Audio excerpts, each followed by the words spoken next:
Hello, everyone. Hi. Hi, Tracy. How are you? I'm good. How are you? I'm also doing well. I'm doing well. Good to see you and to have you on People Who Inspire.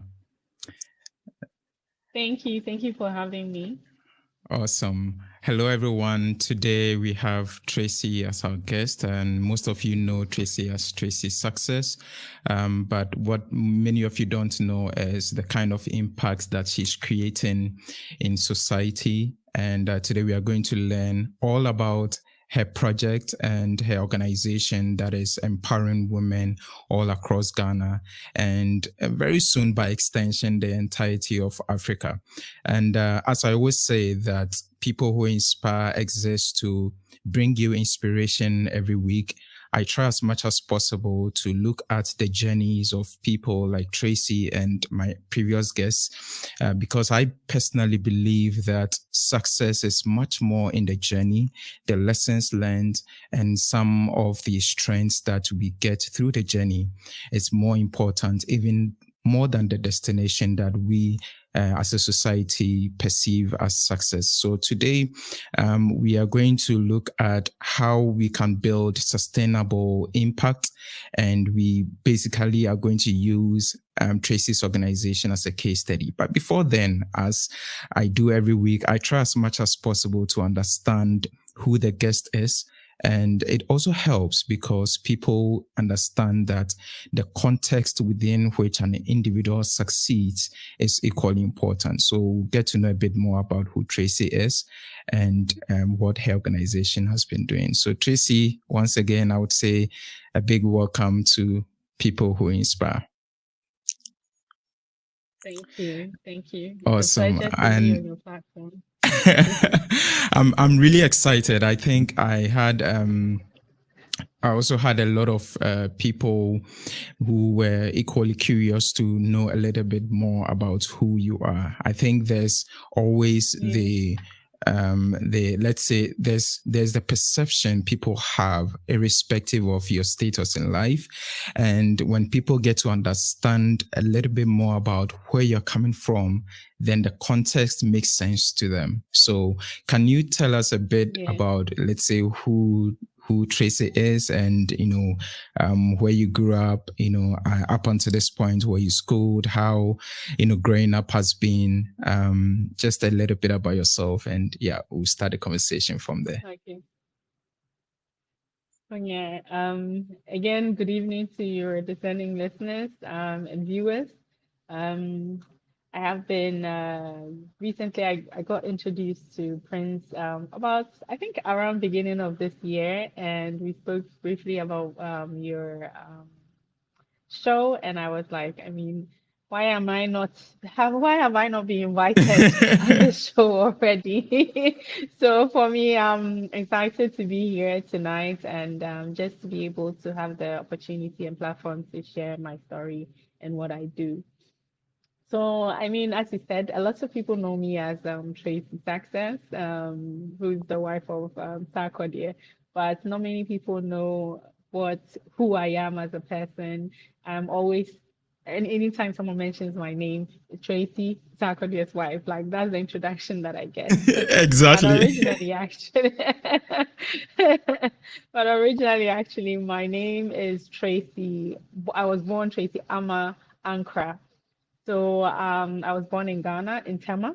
My dad is a Ga, and my mom is a Dangbe. So I'm a proper Dangbe girl, Ga Dangbe girl, who happens to, yeah, I mean, my childhood, how do I describe it? So I actually didn't grow up with my parents. Back in the 80s, 90s, that was when there was that trend of our parents all Yes. migrating outside for greener pastures.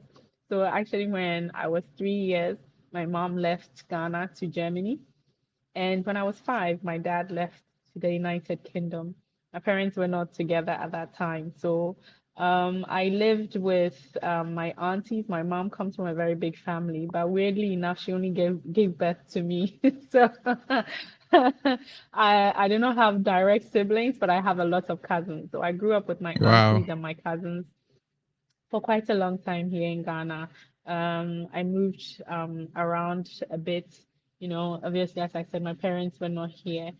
And at that time, I was schooling at in Tema in Community 8. That was Dex. At that time, was called Dex Preparatory School, but now I believe it's called Dex Educational Institute, right at Community 8, not too far from. I think that Tema Parents, if anyone is familiar with that Yeah. Tell my parents. Yeah. community.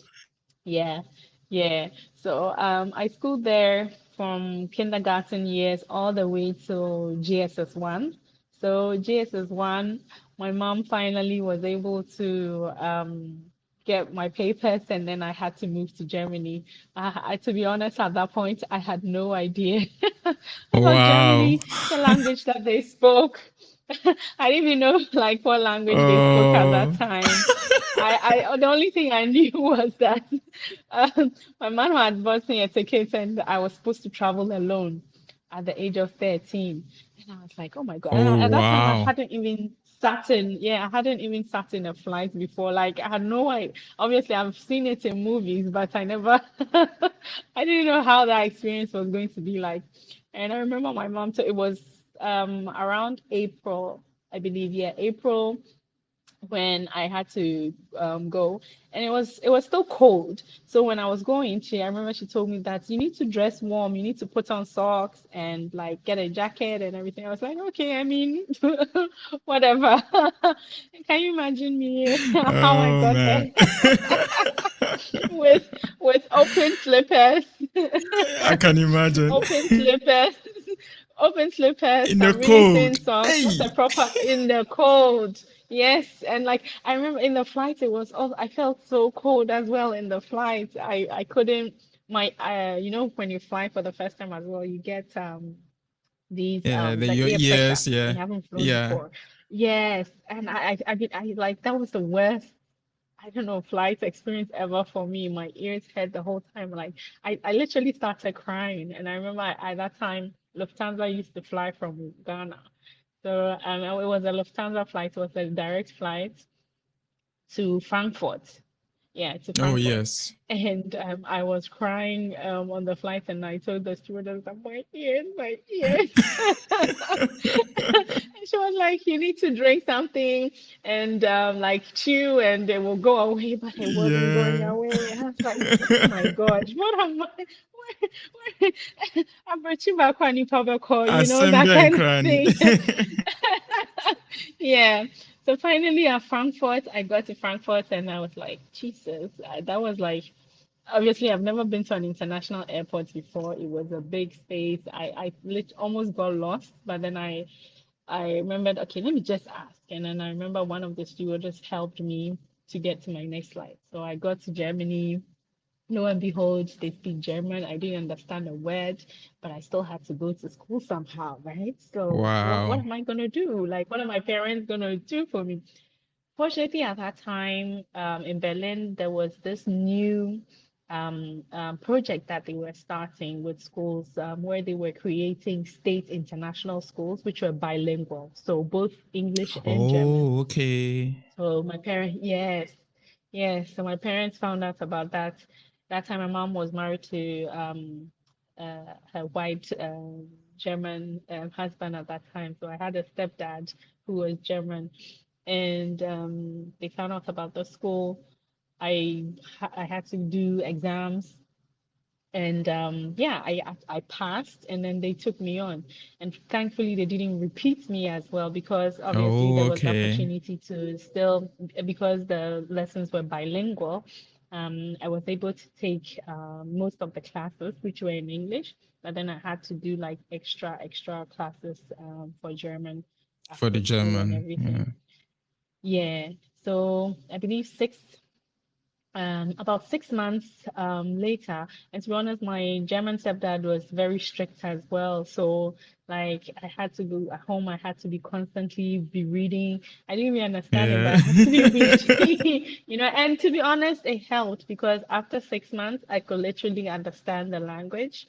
I could Oh, understand wow. everything, but it was just the speaking part The that was a bit expression. difficult. But then, yeah, that's question. But after a year, lo and behold, Tracy was able to speak German, and Oh, like man. that was that was the yeah, the start of my German life, to be honest. And I really learned a lot. It really changed my perspective on life living in Germany, because I don't know if anyone has been to Germany. Germans are These man Eigenfolk, like you, they have their, what we call the German Yeah, Tugend, um, yeah.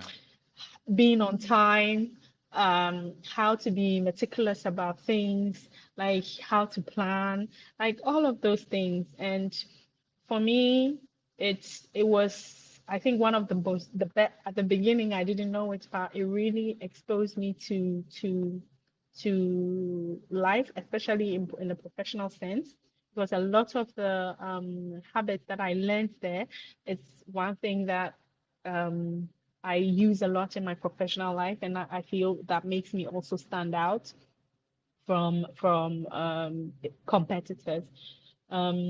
So yeah, so I went to school there. I then I finished, I did my German Abitur, and then I moved to the UK. So at some point I was like, oh, I Oh, mean, okay. look, yeah. So I moved to the UK for my bachelor's degree.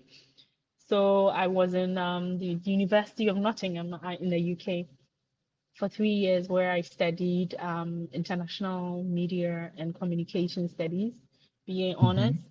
And after 3 years, I passed. I then had an opportunity to work with a company I came back to Germany after I finished my studies. And then there was this company that I remember I had worked part-time for back before I went to the UK.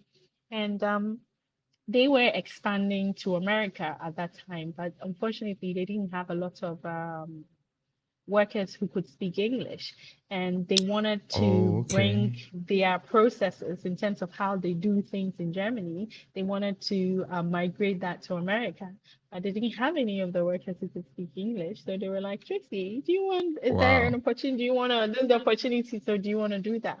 I was like, yeah. I mean, they're paying for everything. They were paying for Yeah. accommodation. I was getting my salary, everything literally. And then so I moved to America for about 6 months.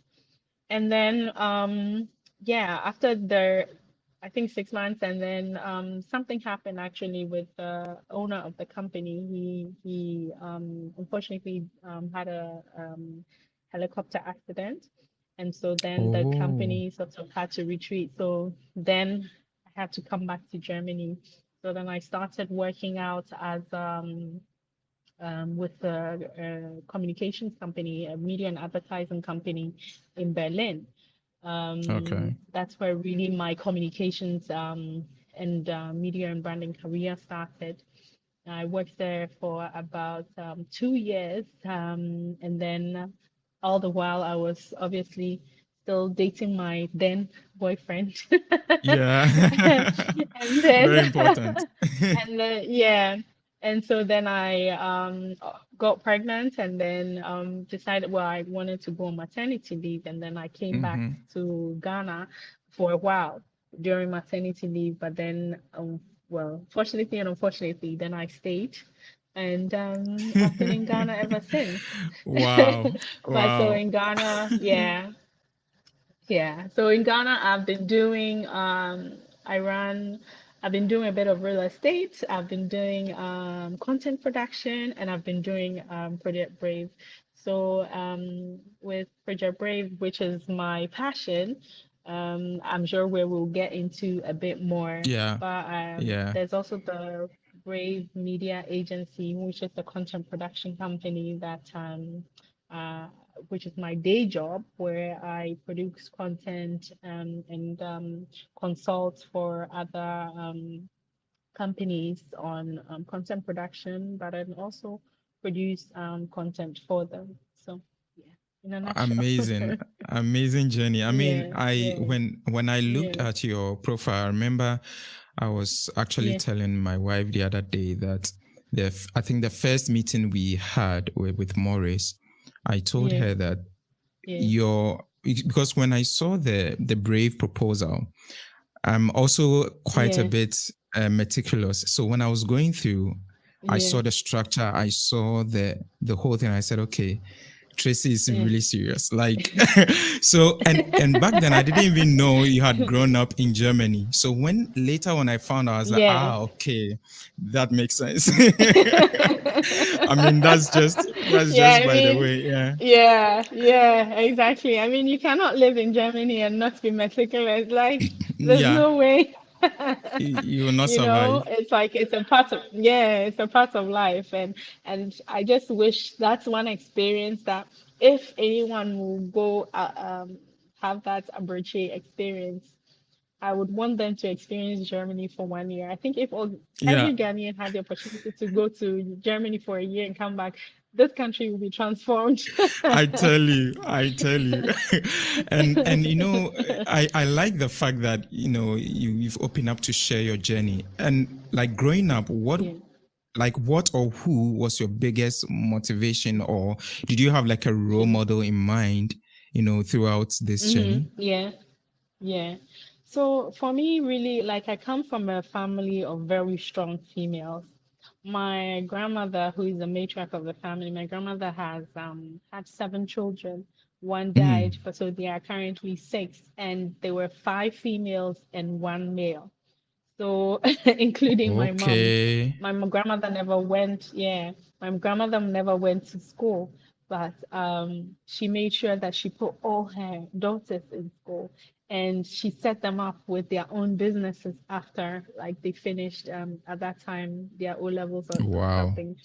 So that's how all of them got a start in life. And growing up here in Ghana, even though my mom was not here and I lived with my aunties and at even some point with my grandmother, it was I really experienced firsthand how how women can be self-sufficient, really. Because every time I finished school, I would have to, they had their shops in Tema in Community One. So every time I finished school, I had to go to Community Mm. One and sit by them.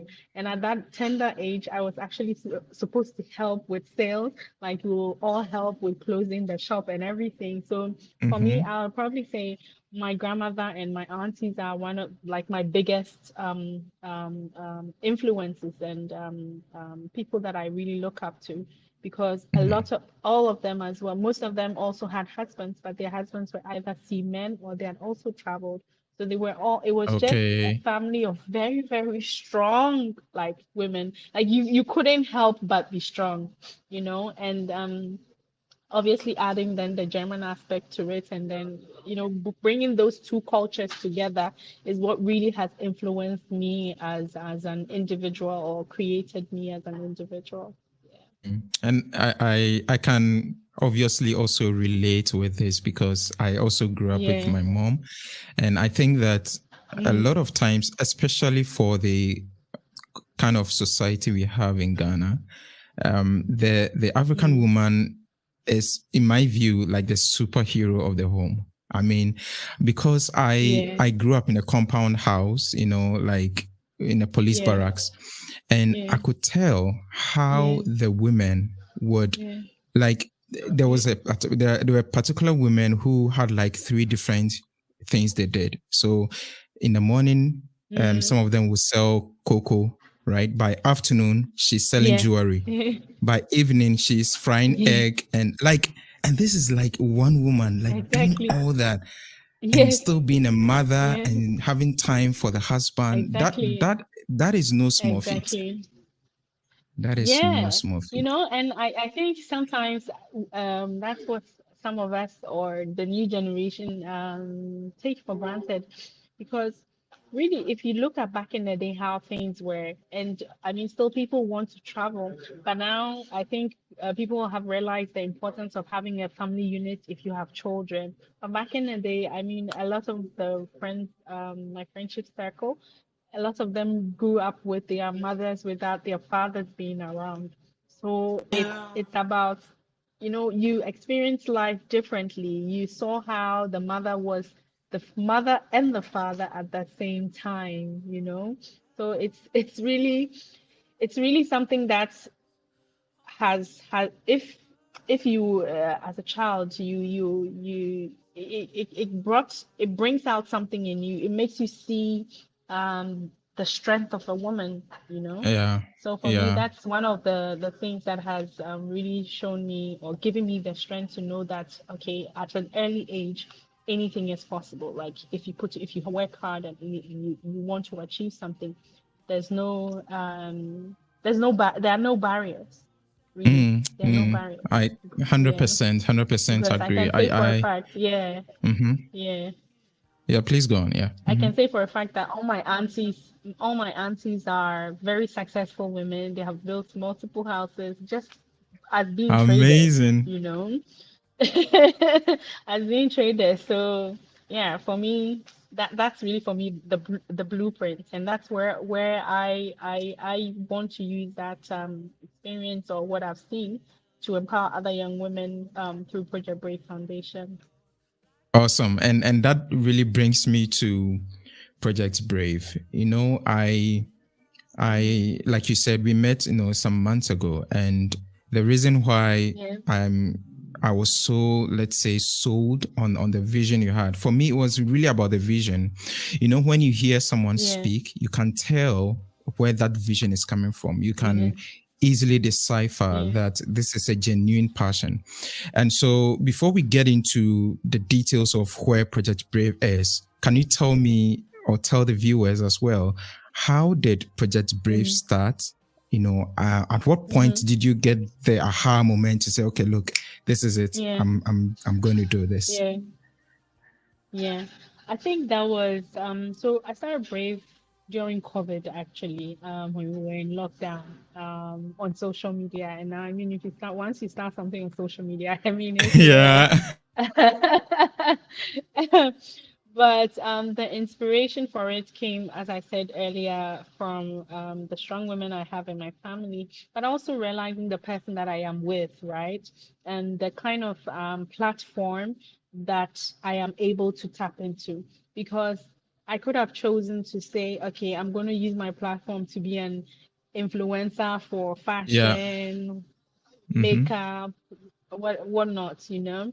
But for me, I thought, okay, people want to know who you are, why this man chose you, but you could Exactly. turn it around and actually say, okay, this is who I am, but this is what I also stand for. You know, in as much as I'm married to this person, I'm also a woman in my own right, and I have my own personality, I have my own interest.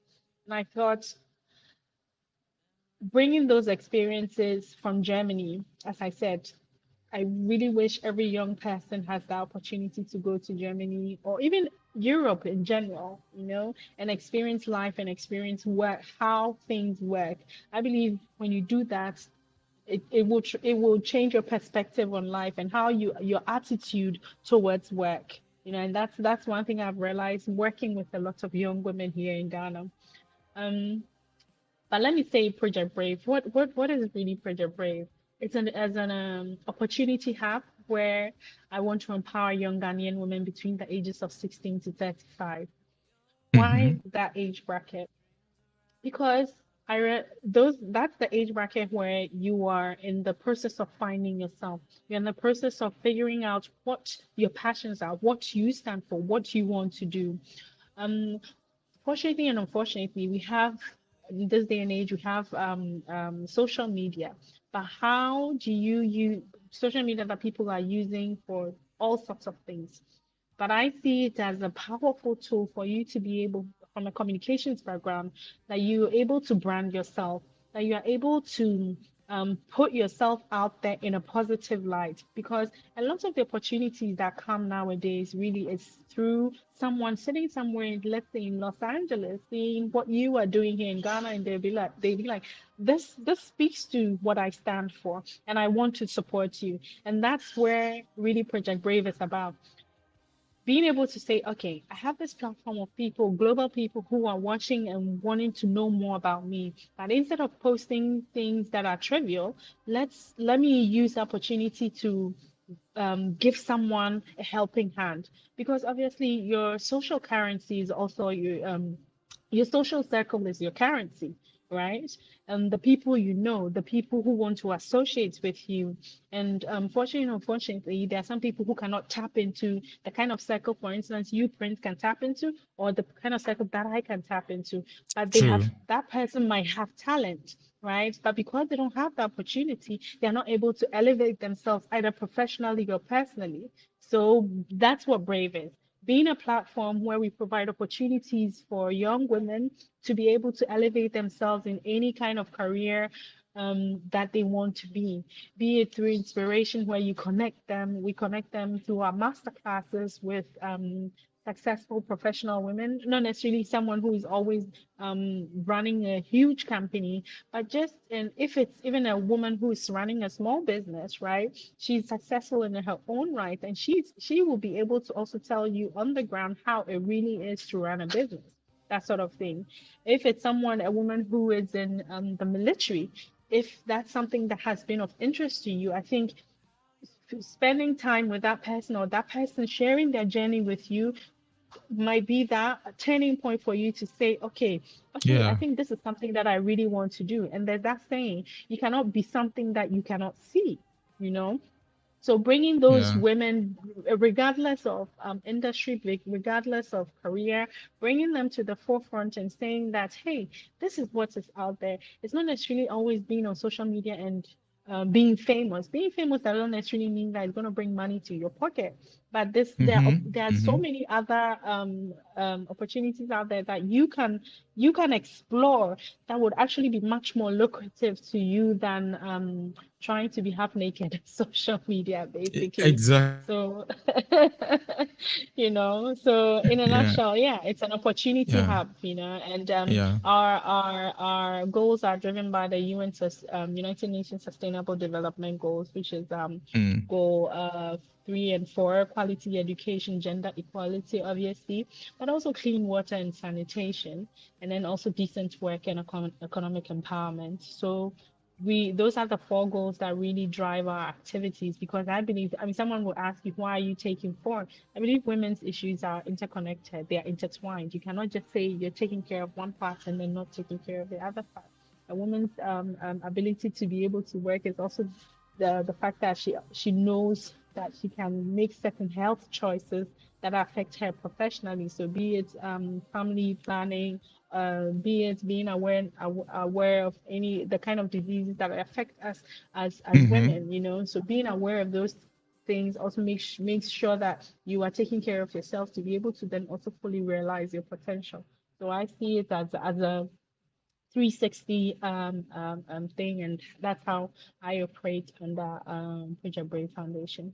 Mm. I completely buy the vision because Mm, I've been reading some reports, and mostly mm, the evidence, or the, let's say, the data clearly shows that empowering women in society is a no-brainer. I mean, that is exactly the bedrock of economic activities. In fact, there was a report that yeah, I read, I think 2 years ago, that was saying that I think more than 70% of the small to medium scale enterprises in Ghana are driven by women, yeah. right? So, and we know By that in women, Ghana, exactly. It was a exactly. Mastercard report. Yeah. Yeah, exactly. So you can tell that, I mean, if you empower a woman, not only are you looking at the social component or the social benefit, but you're also Mm-hmm. looking at the Mm-hmm. economic and the macroeconomic benefit to the country.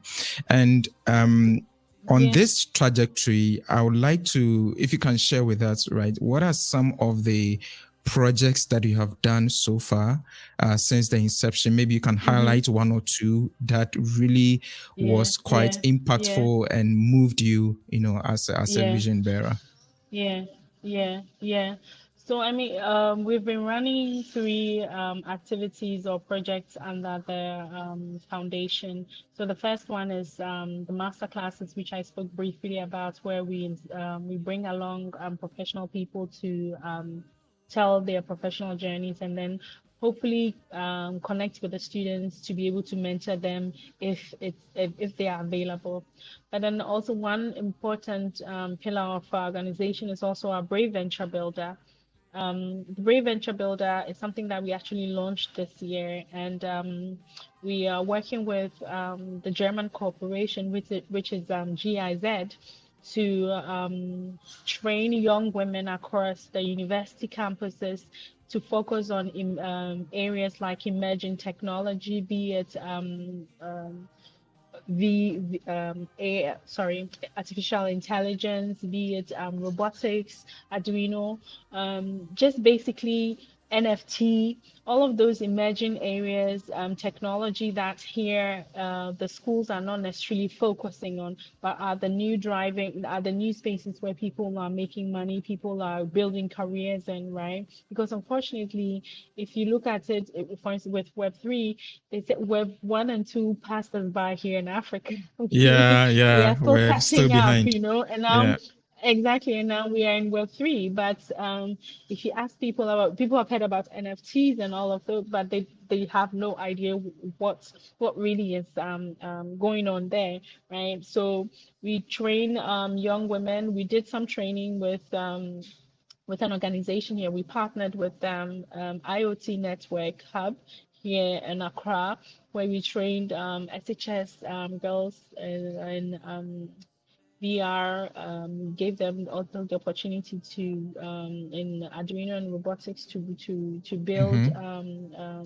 these tech gadgets as well, and that was amazing. And a lot of them, I believe half of them actually are still have then decided to go into careers in that field, and they're actually now also doing, like, in their spare time, they're training other young women, or they're some of their colleagues from school. They are training them themselves in these Oh, emerging tech wow. fields. Exactly, exactly.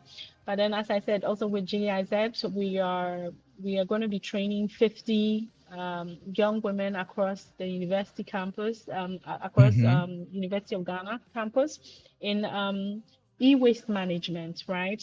If you look at it, Mm-hmm. I mean, here we have Agbogbloshie, I believe, if you probably know, Yeah, is yes, like the yes, I know the biggest e-waste. scrap Yeah, yeah, dump, yeah, yeah, site in the world, right? yeah, in the But world. Yeah. exactly, but there are components in all of these scrap materials that can actually be reused and recycled. And some of, like, for instance, with phones, you have gold in there, you have certain metals that can be reused and can be resold, and there are companies that actually buying them off. Right, and I work with Maurice on that, and we were saying Mm-hmm.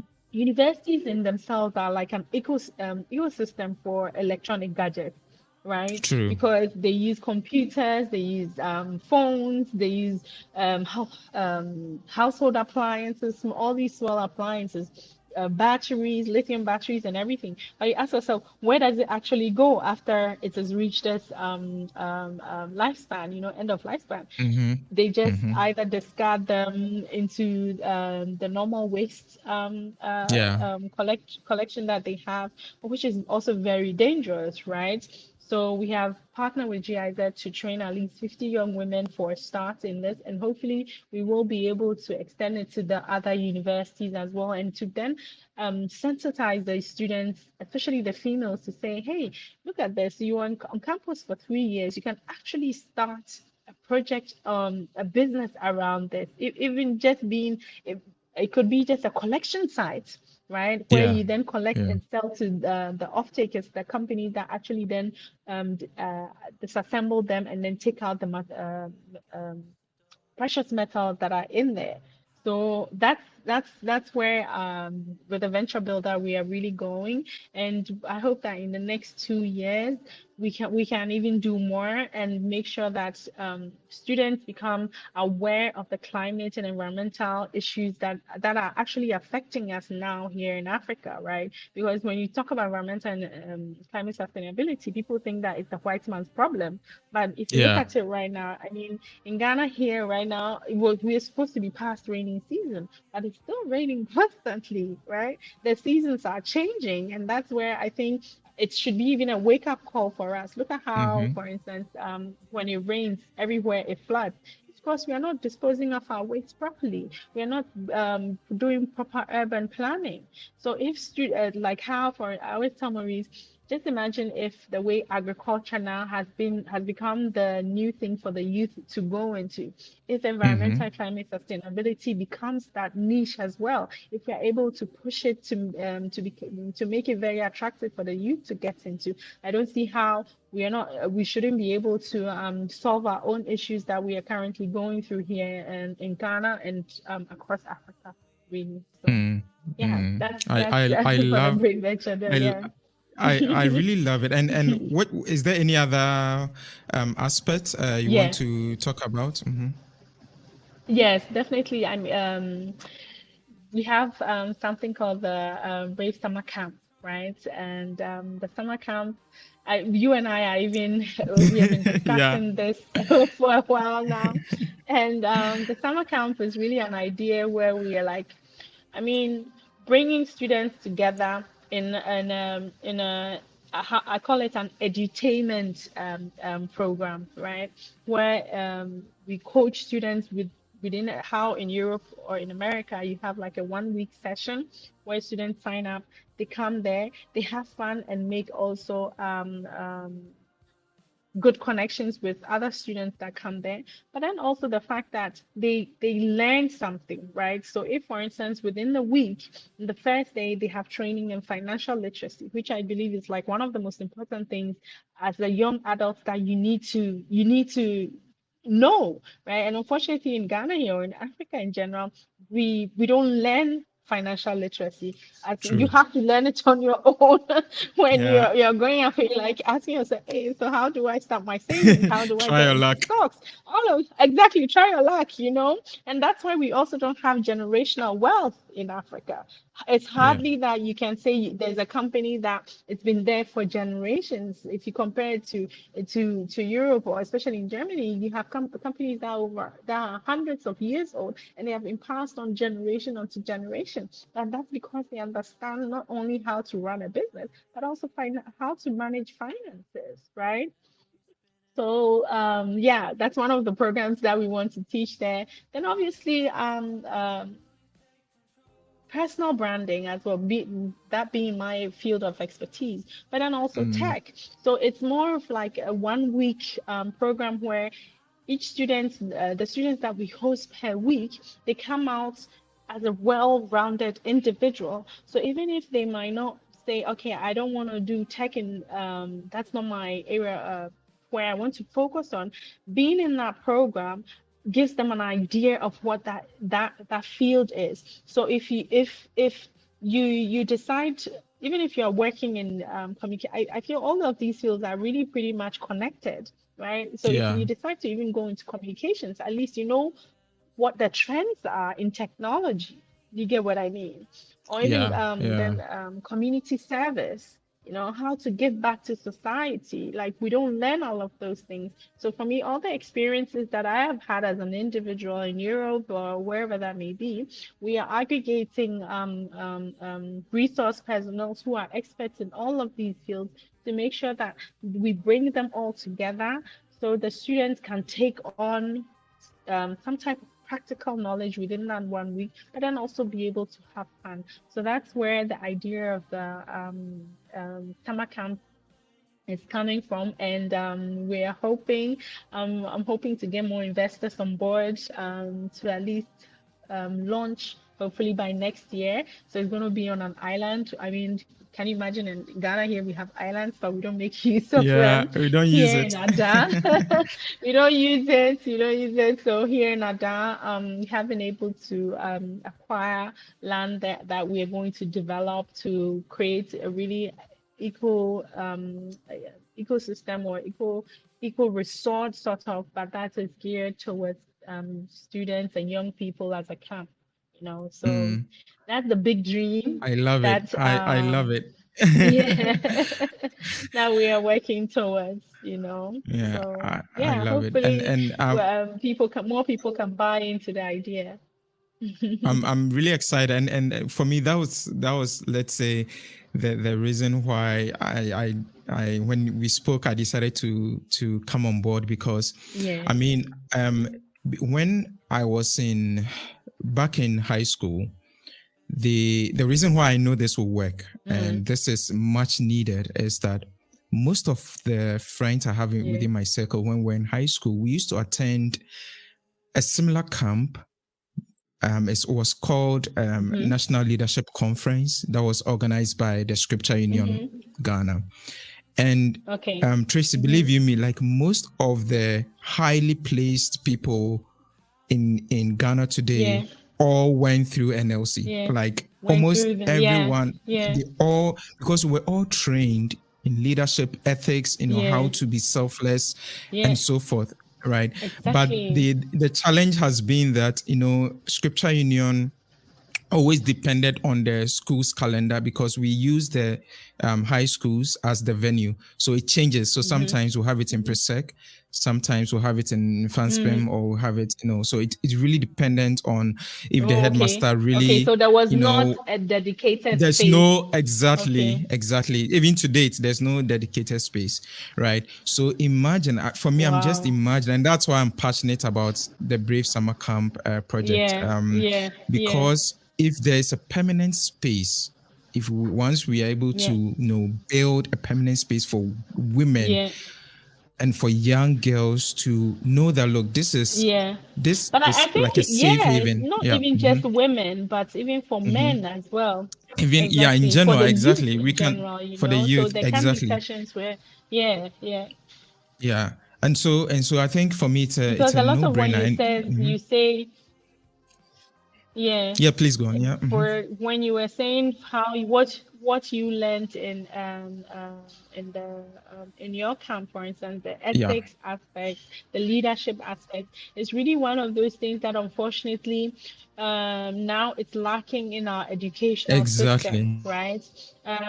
Unfortunately, things have become, with the whole curriculum change and then the whole COVID thing, where people were doing double track, single track, like things have become really condensed. So there's not that extra space where they're training the youth when it comes to soft skills. It's about chew and pour, like what you read in the book, but what really makes you out as an individual, it's really lacking. And it comes to bear as when you're recruiting people for your business or for your company or whatever that may be, and you realize a lot of them really, it's like you have to really train them all over again. And this is so true. I mean, so for those of you watching, I'm speaking with Tracy Sarkcess, as most of you know her, and we are currently talking about Project Brave. And for me, I'm really privileged and happy to be part of the Project Brave team as well. And so one of the key components, which is the Brave Summer Camp project, is for me something that I'm very passionate about. And very soon I'm going to tell you how you can also, contribute and how you can reach out to us to be part of this. And I think, Tracy, maybe you would also agree that we need to probably do a GoFundMe or Kickstarter campaign very soon, because if we are able to kind of get society to someone who donate $10 here, $100 here, and stuff like that, I think we can really, be able to do something. Exactly, definitely. And I think it's something that all of us, even in as much as we might not be necessarily interested in constantly supporting the youth, I think if there's just that one support, creating something that would be able to train the youth to go through and learn some sort of soft skills and life skills, which is very important. It might not necessarily benefit you right at the start, but generations to come, the kind of change that we expect to see in this country, I believe would come from that. And that's why it's so very important, not just only to look at the academic aspect of the youth training, but also very much the individual and the soft skills aspect of it. So that's really where the summer camp brings those two worlds together, and to empower them and connect them to that Absolutely, space. absolutely, absolutely. I remember that during and when I was in the university, I was still volunteering with the Scripture Yeah, Union camp. So I remember the last one yeah. we had at Presec. I was a camp officer. So as a camp Wow. officer, yes, you are mentoring people during it's also a period of time. So they are camped there for like a week or something. So you are there with them, you sleep in the Exactly. same dormitory. We train them Yeah. on time management, right? So we wake up at 5 a.m. We need to wake up, Yeah. we go and exercise, we go and scrub Exactly. the bathroom, we go and so it's like you are Yeah. there with them. They see Yeah. kids always Yeah. learn by emulating what elderly people are doing. So they see you as a Exactly. camp officer scrubbing Exactly. with them, right? They see you Yeah. exercising with them. They know that, okay, this is what Yeah. society expects of me. So there's that Mm-hmm. leadership inculcated right from the onset. And for me, Mm-hmm. I Mm-hmm. see the Brave Summer Camp as, Mm-hmm. like going beyond, like you said, going beyond just academic, prowess, training Yeah. people to be academically Yeah. good, Yeah. but Yeah. life Yeah. skills in general, right? How to even Yeah. say no Yeah. to a bribe. We need to start from the early stage, Exactly. right? So, Exactly. And also just the fact that they learn independence, because that's one thing yes. I have realized working with a lot of young people, that even at my work that I hire, I realized that they lack independent thinking. It's that Mm, point where you have to like always spoon feed them and tell them to do this, tell them to do that. But when you're in your workspace, and especially if you are in a managerial role, I expect you to be able to think independently, to be able to yeah. say, okay, if I do this, these are the follow-up things that it comes with. So I don't expect, Mm-hmm. I don't want to be telling you what to do. Then at that point, I feel like I'm doing your work for you. So what's the point? Why did I hire you in the first place?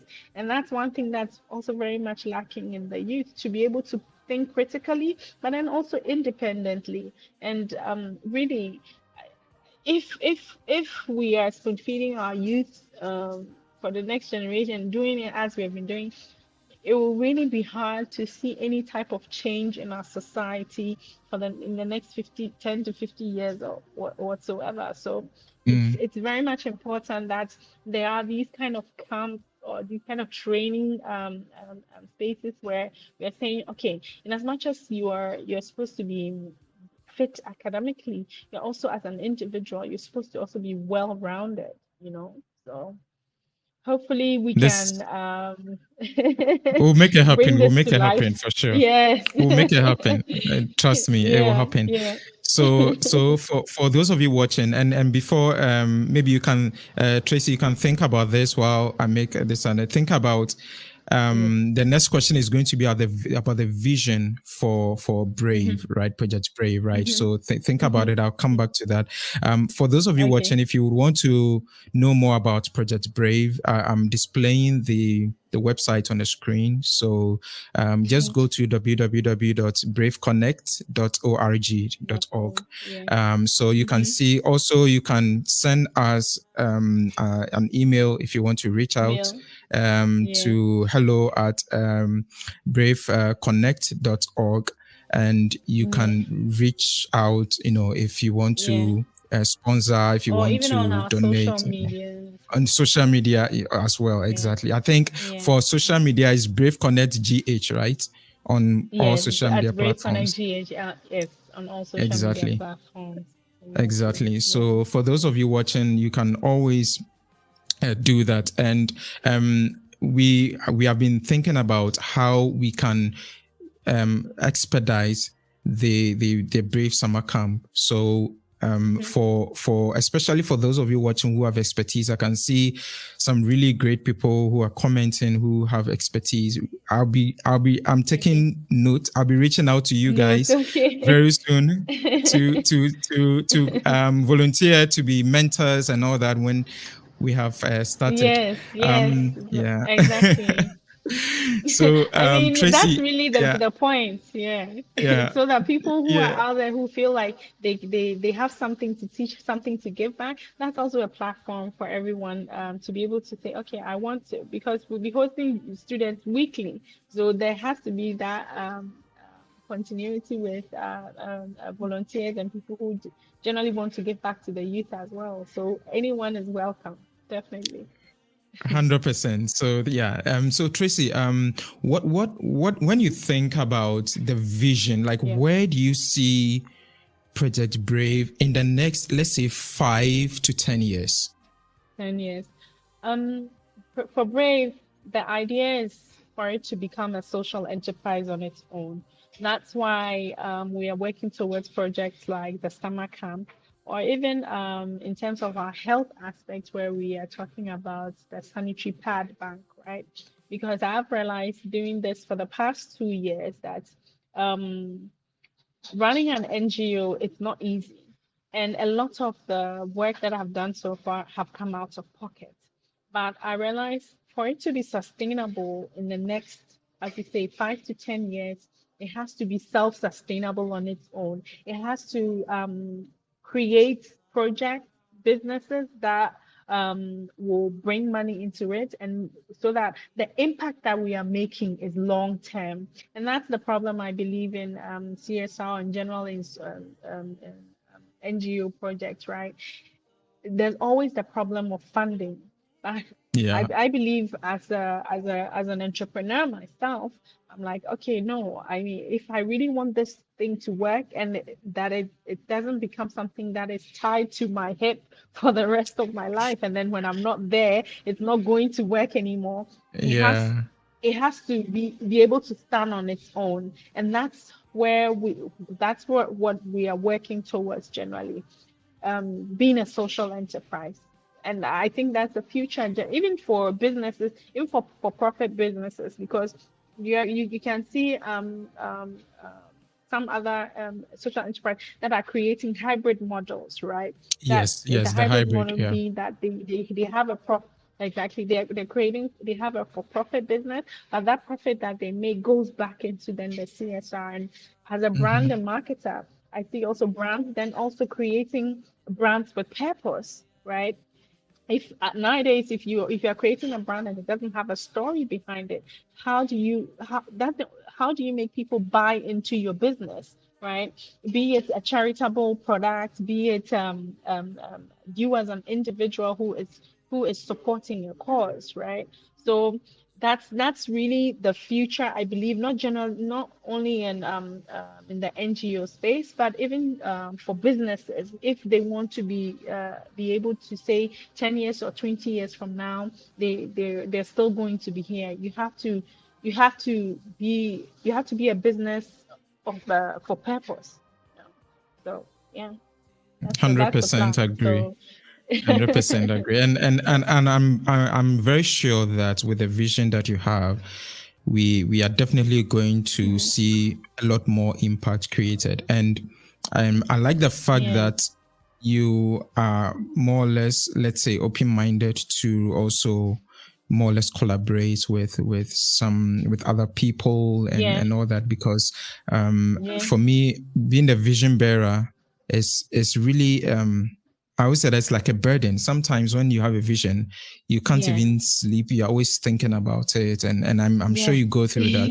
yeah, And yeah, with what you've yeah, shared with yeah, us, I'm 100% sure that in the next 5, 10 years, the summer camp will be running yeah, and would have people from other African countries coming over to the Brave Summer Camp, exactly. to also promote Yeah, yeah, intercultural, international, kind of exactly. collaborations and interactions. Exactly. Yeah, Exactly, yeah, exactly. And that's really when you're looking at the Pan-Africanism, and even looking at economically the African Free Trade Agreement, right? They're currently being put, there are building blocks that are being put in place that are promoting that global community. That unfortunately Africa, we have been left behind when it comes to that. And I think programs that push and support these initiatives are very important. I don't believe in being an island on your own. A lot of the projects or initiatives that we have done under Brave for the past 2 years have all been through collaboration, because I don't know everything on my own. I wouldn't know, like I'm not an encyclopedia. Like I wouldn't know everything on my Yeah. own, and I'm not an expert in everything. That's why I work with people, for instance, like yourself, someone who is into supply chain management. Like the kind of knowledge and expertise that you will bring on board is not the same that I will bring on board, because my Yeah. background is communications and brand marketing, and you are more technical. So working together, I believe is the right way to go. You cannot, especially as an NGO, you cannot say you do everything on your own. It's really not possible. That's why for me, as since the start, I've always been open to working with people, open to working with organizations, and nothing has changed about that. So if there's anyone out there that they believe that there's something that they can bring to the table to support our cause, or where we can find synergies as two organizations and individuals, I'm more than open to working with them. Amazing. So I'll take we are wrapping up now. I'll take some questions and some contributions. I think there are a few of them. I'll just put on the screen. So this is from Kojo Samwood. So Kojo is my business partner for the ERP software I showed you. So he's also watching. He says generational wealth when you talk about empowering women. Also Faustina Lemaire, I've known her from KNUST. She says the summer camp idea is very great. I remember I benefited from the STEM clinics that was run as a summer camp during my secondary school day. Maybe Brave could partner with GES to bring these clinics back.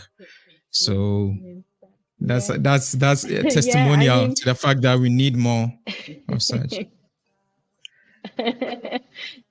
Yes, I mean, we have spoken to GES about that.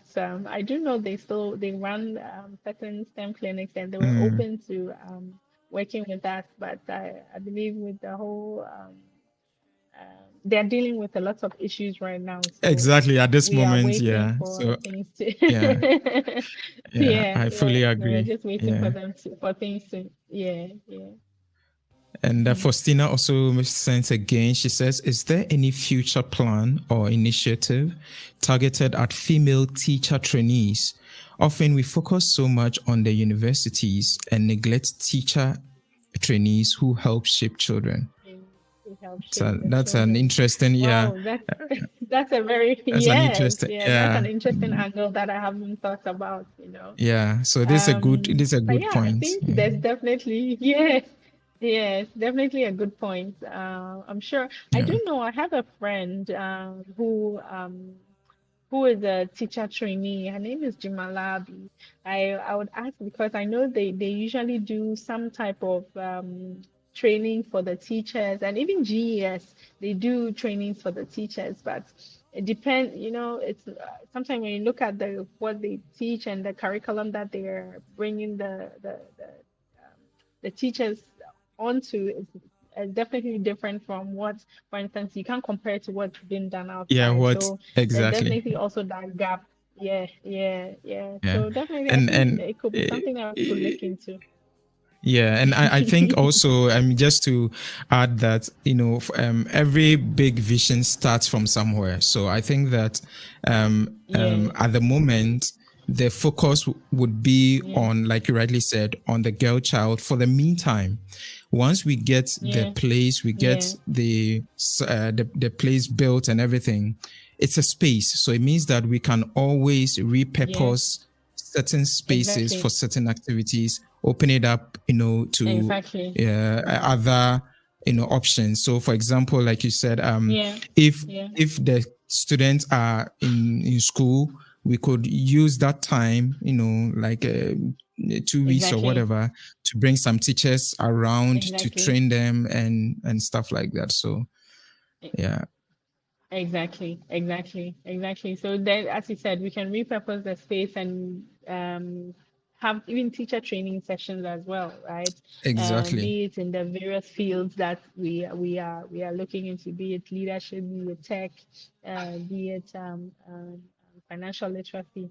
I believe it's a whole cycle. So yeah, it's definitely something Yeah. that we can look into once we cross that bridge.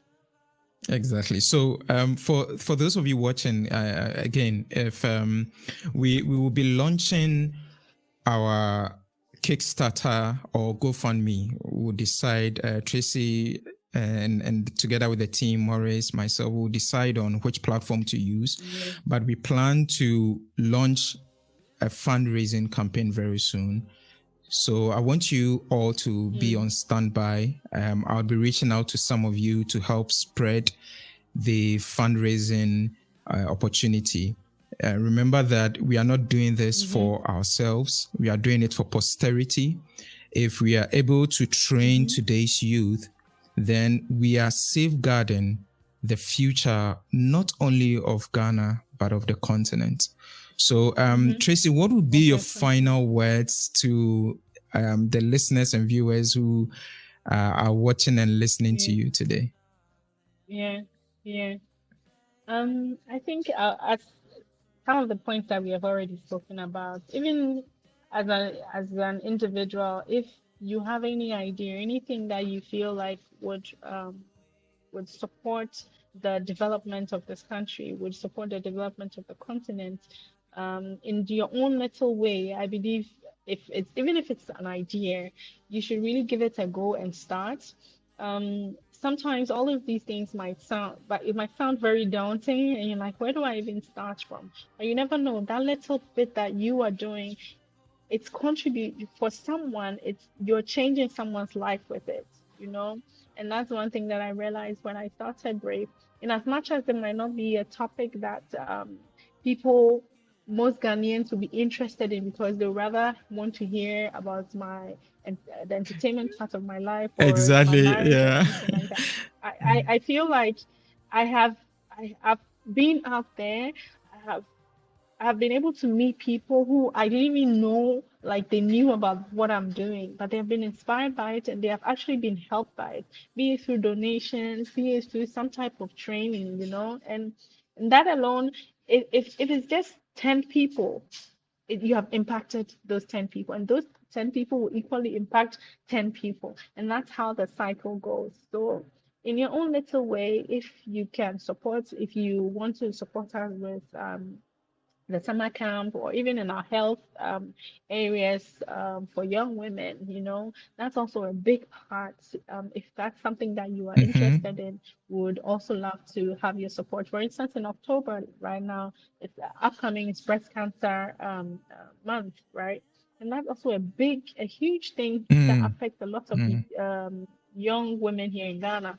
A lot of Very people true. think it's something that affects 40-year-old women, but I've heard of stories of seen young women at the age of 19 years who have been affected by breast cancer. You know, so in your own little way, if it's education that you feel passionate about, please go out there and empower other young people, be it boy or female. Please do that. If it's even just supporting someone with their school fees, that goes a long way. If you're putting someone in school for 3 years and they're able to finish secondary school and they're able to get a job, you've transformed not just that person's life, but you're transforming his entire family and his entire generation's life. So I would implore anyone out there, even if you don't want to work with us or anything, do something, contribute something socially to impact someone else's life. So those are my words, my last words. Thank you, Tracy, and thank you also to each one of you that's tuned in today. Once again, I would like to put the website on the screen, so please go to www.braveconnect.org to learn more about what Project Brave is all about and some of the impacts they are creating. If you want to send an email, you can also go to hello@braveconnect.org.